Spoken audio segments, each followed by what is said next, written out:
this great inheritance and of the duties and heavy responsibilities of sovereignty, which have now passed to my beloved daughter. 1 minute ago, a sealed ruling emerged from the Privy Council and changed the future of the British monarchy in a single stroke. Catherine was not merely granted another ceremonial responsibility, she was formally named the royal family's new sovereign authority, placing the crown's direction in her hands. Inside the palace, no one celebrated. Charles lowered his eyes, William stood frozen, and Camilla realized that the age she had fought to secure had suddenly ended. Before we go deeper into what this really means for the royal family, make sure to subscribe so you don't miss a single update. The room tightened around them. Catherine stared at the crimson folder resting before her, its seal unbroken, while advisors waited for the smallest movement. The Privy Council, the body that formally advises the sovereign on matters of state and royal authority, had issued its final ruling. She would now control the direction of the royal household, senior family decisions, ceremonial leadership, and the monarchy's immediate future. That mattered because the family had been operating through competing centers of power, with Charles still reigning, William standing next in line, and Camilla fiercely protecting the influence she had fought years to secure. Catherine opened the folder. Her hands did not shake, yet her breathing changed as the words became real. This was not a reward. It was a burden placed upon her, while the king still sat at the table, and the future king stood only steps away. William moved closer, but he did not touch her. Pride pulled him toward his wife, while fear warned him that the council had placed her in a position neither of them had prepared to face. Charles read the final paragraph once, then again. He removed his glasses and set them beside the document without speaking.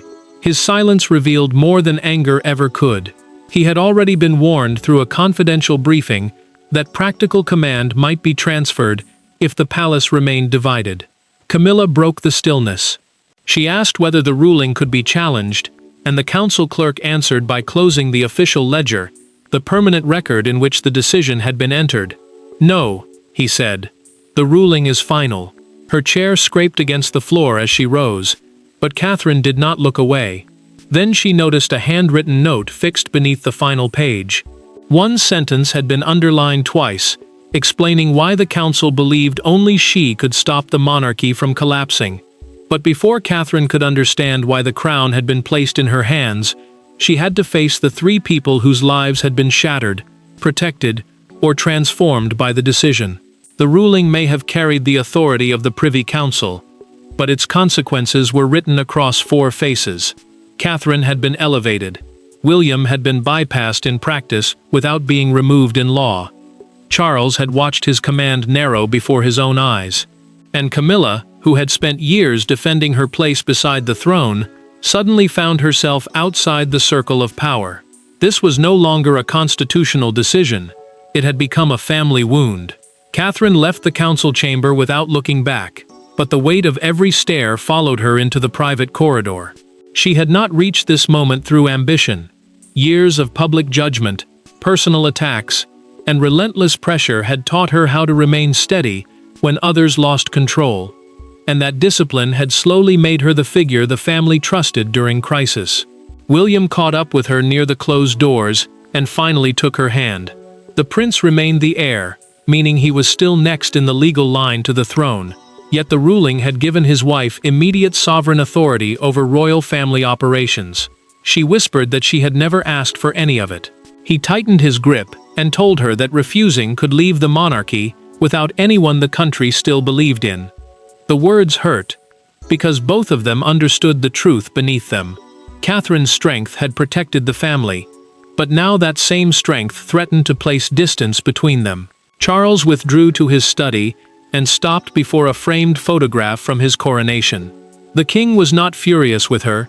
He was wounded by the knowledge that the institution he had spent a lifetime waiting to lead had chosen another person to steady it. His fingers rested against the frame, then dropped slowly to his side. Camilla reacted differently. She summoned a senior courtier, closed the door, and demanded the names of those who had supported the transfer. The queen consort expected one rival, perhaps two. But when the courtier hesitated, and admitted in a documented private account that support had come from across several royal households, her anger turned into something colder. This was not a personal strike. It was a broad collapse of confidence. Anne entered her brother's study without knocking, and found him still facing the coronation photograph. She told Charles that the council had not acted out of cruelty. Something had happened weeks earlier, she said, something that proved divided leadership could no longer continue. Catherine opened the handwritten attachment beneath the ruling and saw a date written in dark ink. It belonged to a private Windsor ceremony, the exact night the monarchy's hidden crisis crossed the point of no return. That date led back to a ceremony the public remembered as dignified, but behind closed doors, it became the moment the Privy Council began preparing to replace the center of royal power. 3 weeks before the ruling, the royal family gathered at Windsor for what should have been a controlled ceremony honoring years of national service. The cameras captured polished smiles, measured applause, and familiar tradition. But after the guests departed, a confrontation erupted inside the Oak Room. Charles issued one instruction. Camilla contradicted it. William refused to retreat. Then Catherine made a decision so calm and decisive that every senior advisor present understood the same thing. The palace already had another leader. Tension had been building for weeks. Conflicting orders from the king's office, the queen consort's household, and the prince's team had created confusion over engagements, patronages, public statements, and who truly held final authority whenever Charles reduced his schedule. The Privy Council, the senior body that formally advises the sovereign on matters of state and royal continuity, had already begun reviewing emergency options, but no one planned to act unless one clear incident proved divided leadership had become dangerous. That moment came after the Windsor National Service Ceremony, an event created to honor military families and years of public duty. Charles received a briefing warning that reporters might ask hostile questions during a scheduled meeting with a bereaved military family. The king immediately ordered the appearance cancelled. William objected before the instruction could leave the room. He said withdrawing would humiliate the family, damage public trust, and make the monarchy look afraid. Camilla cut across him and declared that the decision had already been made. The prince turned toward her and answered that she did not possess the authority to speak for the sovereign in that room. Charles stiffened. She stepped forward. He refused to retreat. Catherine watched the argument deepen and understood that every extra second made the damage harder to contain. She took the briefing file, found the bereaved mother's number, and called her personally. Her voice remained calm as she apologized for the confusion, offered a private meeting away from the press, and promised a short public statement honoring the family's service. Within minutes, the crisis was resolved, without humiliating Charles or abandoning the people waiting for him. Lord Harrington, the council's senior representative, watched her end the call and said nothing. Later that evening, he recorded the Windsor incident in a confidential written account as proof that Catherine could command loyalty while protecting every person involved. Charles discovered the council had requested testimony from everyone present, including Camilla. Her private response would turn the review into a battle for survival. Once the Windsor incident entered the council's confidential record, private resentment hardened into open resistance, leading Catherine and Camilla toward a confrontation neither woman could avoid. The confrontation happened without aides, secretaries, or witnesses. Camilla entered the morning room carrying a copy of the council review and closed the door behind her. Catherine remained standing beside the fireplace, refusing both the comfort of a chair and the protection of rehearsed language. For several seconds, neither woman spoke. Then Camilla placed the file on the table and asked the question that had poisoned the palace for weeks. "How long have you known they were preparing to replace us?" Catherine did not flinch. The queen consort believed the calm decision at Windsor had been planned, a carefully timed display designed to prove that the existing household had failed, and another leader was ready. She accused her of turning a family crisis into a private audition for power. Catherine answered that she had known only about a continuity review, a formal process used to decide how royal duties should continue when leadership becomes unstable. She had not known the council intended to name her sovereign authority until the final summons arrived. Camilla stepped closer. She said Catherine had watched in silence while Charles weakened, and William was pushed aside. The words landed hard, but the future sovereign refused to retreat. Her silence, she said, had protected them all. One careless response could have exposed the family's divisions, damaged the king, humiliated the prince, and turned private fear into a national spectacle. Then her voice changed. Catherine admitted she was frightened, not of Camilla, but of what the ruling could do to Charles, William, and her children. Power gained through family pain, she said, felt nothing like victory. The confession did not soften the room. Camilla opened the file and revealed that she had submitted a private written objection to the council, arguing that Catherine lacked the constitutional experience to command the household. The statement was preserved in the official review, meaning it had been examined as part of the final decision. Catherine already knew. The objection had been attached to the ruling and formally rejected. Camilla reached for the papers, but Catherine placed one hand over them. Then came the revelation that changed the argument completely.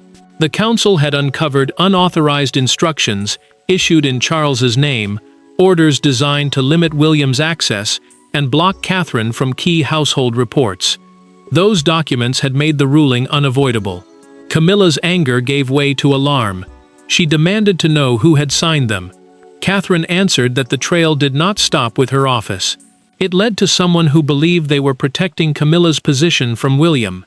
The confrontation ended without forgiveness, but the secret behind those unauthorized orders exposed the network that had shaped the ruling from the shadows.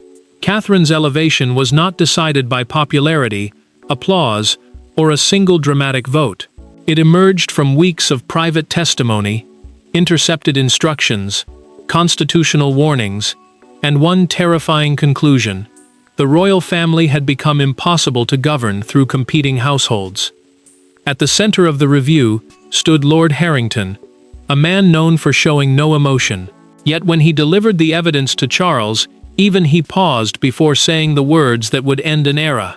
The Privy Council's emergency review had examined whether conflicting palace commands were damaging public trust, overseas relationships, constitutional stability, and the family's ability to function whenever the king reduced his schedule. The council, a senior body that formally advises the sovereign on matters of state, had reached a brutal conclusion.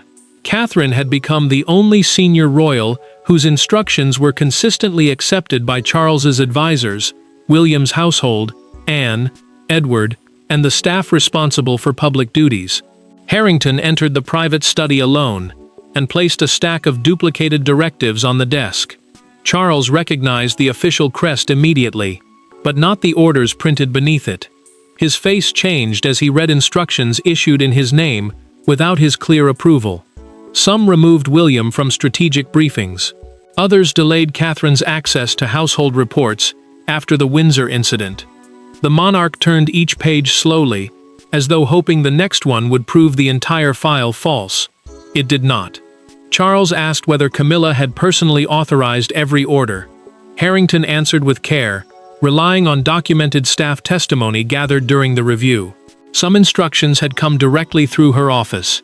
Others had been issued by loyal aides, acting in anticipation of what they believed she wanted. That answer trapped the king between two duties. Defending his wife could make him appear willing to ignore the misuse of royal authority. Protecting the crown meant accepting that her household had helped create the crisis, now destroying their influence. Harrington explained that dismissing a few aides would not solve the deeper problem.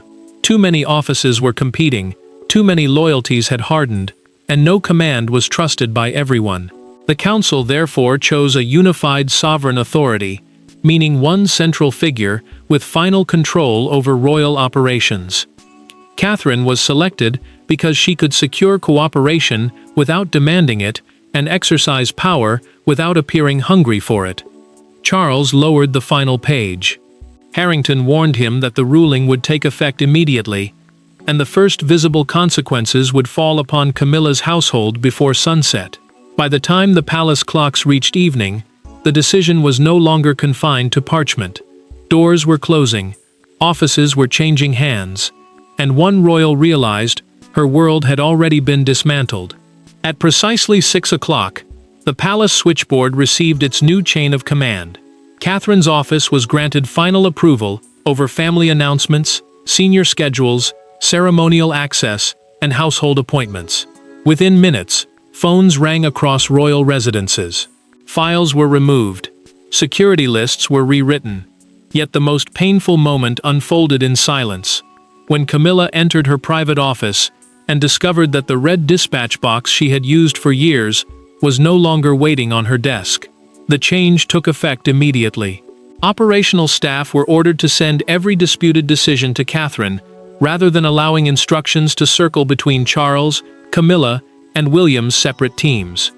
The chain of command, meaning the clear order of who holds final authority, had been rebuilt in a single evening because the palace could no longer survive contradictory orders. William remained beside his wife as principal advisor and future king, preserving his place in the succession while accepting that she now carried the council's mandate to stabilize the family. Camilla did not move at first. The queen consort stared at the empty space on the polished desk, then ran her fingers across the place where the dispatch box had always rested.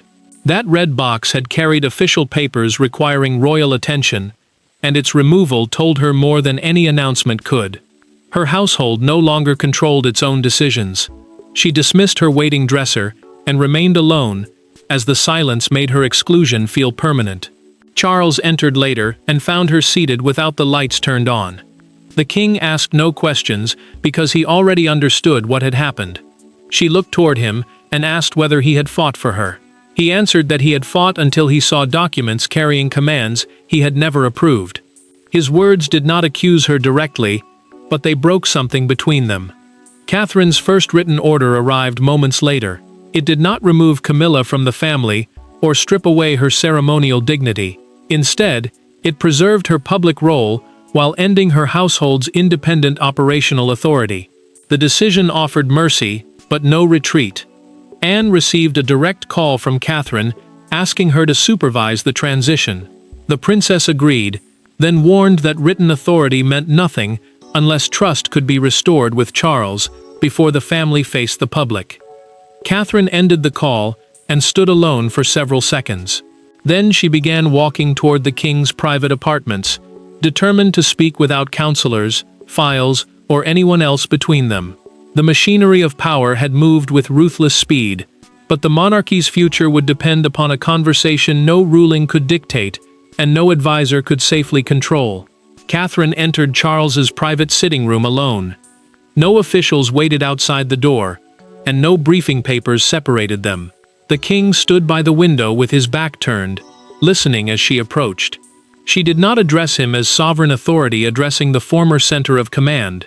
She called him Papa, and the word broke through the cold formality of the day. When Charles finally faced her, his anger had disappeared, leaving only exhaustion and grief.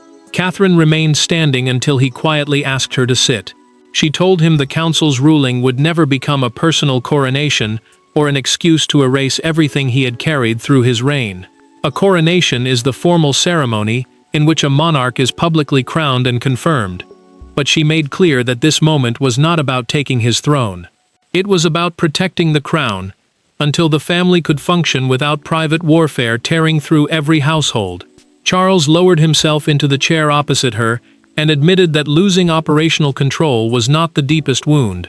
What hurt most was discovering that people close to him had issued commands in his name because they believed he had become too weak, too divided, or too distracted to stop them. The king had spent his life preparing to lead, yet loyalty around him had quietly turned into assumption. Catherine listened without interrupting. Then she confessed that accepting the role felt like betrayal, even though refusing it would have allowed the crisis to deepen. Her voice broke when she said she never wanted George, Charlotte, or Louis to watch their family destroy itself over rank and power.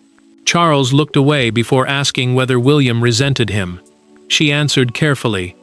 The prince was angry, but not because he had been overlooked. He was angry because his father had been forced into a position where protecting the woman he loved and protecting the monarchy had become opposing duties. Charles reached for his signet ring and placed it on the table between them.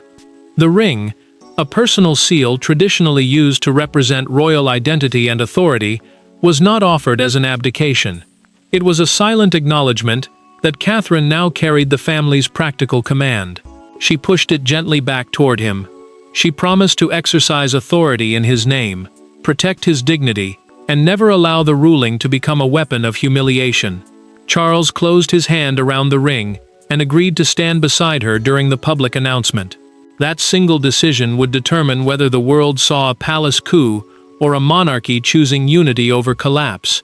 Their private promise transformed the meaning of the ruling. But outside the palace walls, millions were preparing to judge Catherine's elevation through a single public appearance. By morning, the ruling belonged to the world. Broadcasters interrupted scheduled programs. Newspaper presses ran through the night. Crowds gathered outside Buckingham Palace before officials had even confirmed where the family would appear.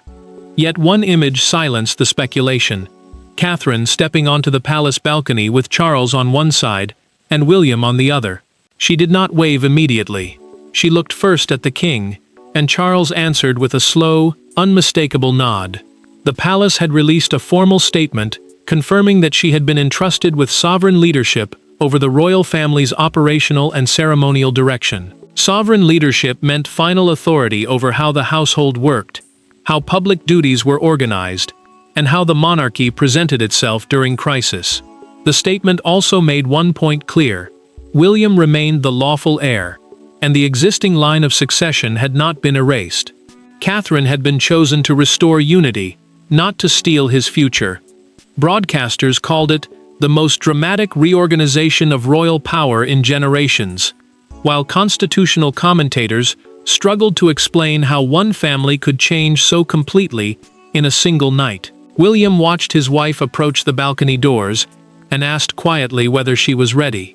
The prince received no comforting answer. Catherine told him readiness no longer mattered.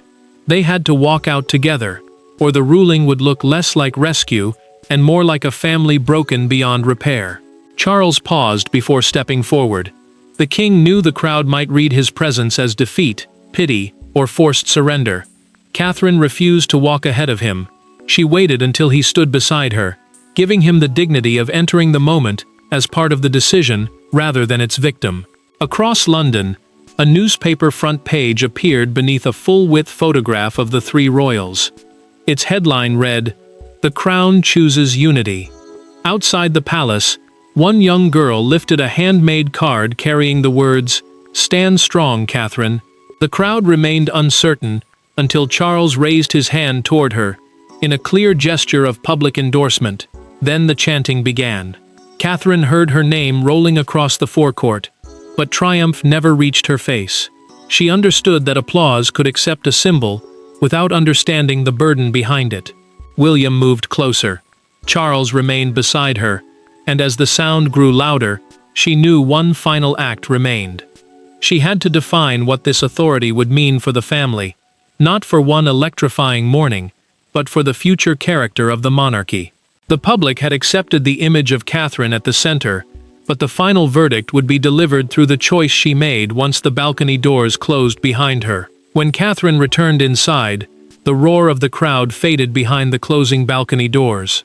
She stood for a moment between Charles and William, no longer simply the woman chosen by a council, but the person now responsible for holding a damaged family together. The ruling had altered titles, offices, and command.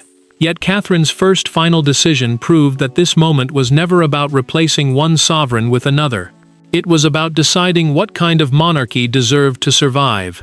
That evening, she gathered the family and defined her role with absolute clarity. Charles would retain the dignity and public recognition of his reign. William would remain central to long-term constitutional planning. And every competing household authority would be brought under one command: the Royal Council, meaning the single group responsible for coordinating the family's major decisions, would now include William, Anne, Edward, and trusted representatives from Charles's household.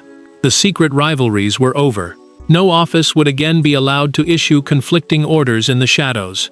Catherine then met Camilla privately and returned a personal box of correspondence removed during the transition. She did not restore independent authority, but she promised that the queen consort's dignity, family status, and meaningful public role would remain protected.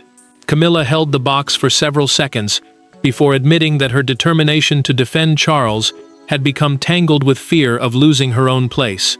She did not ask for forgiveness. She simply accepted Catherine's authority and agreed that no instruction would ever again be issued beyond her mandate. Charles entered the council chamber, carrying the unified household order. The king read the final page, signed it with his own pen, and placed the document before Catherine. He told her the council had chosen correctly, not because she desired power, but because she understood that power must protect even those who resist it. William remained after the others left. The prince embraced his wife and told her she had not stepped ahead of him.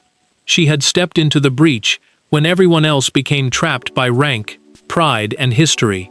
The ruling did not humiliate Charles, defeat Camilla, or displace William. It marked the moment Catherine became the monarchy's moral center. She accepted command without revenge, restored order without destroying dignity, and proved that sovereignty is not defined by who stands highest, but by who can hold a family and a nation together when both are closest to breaking. And as Catherine extinguished the final lamp in the council chamber, the verdict was complete. The crown had not merely found a new sovereign authority, it had rediscovered the duty that gave sovereignty meaning. Thanks for watching. Please don't forget to like and subscribe, and we will see you in next one.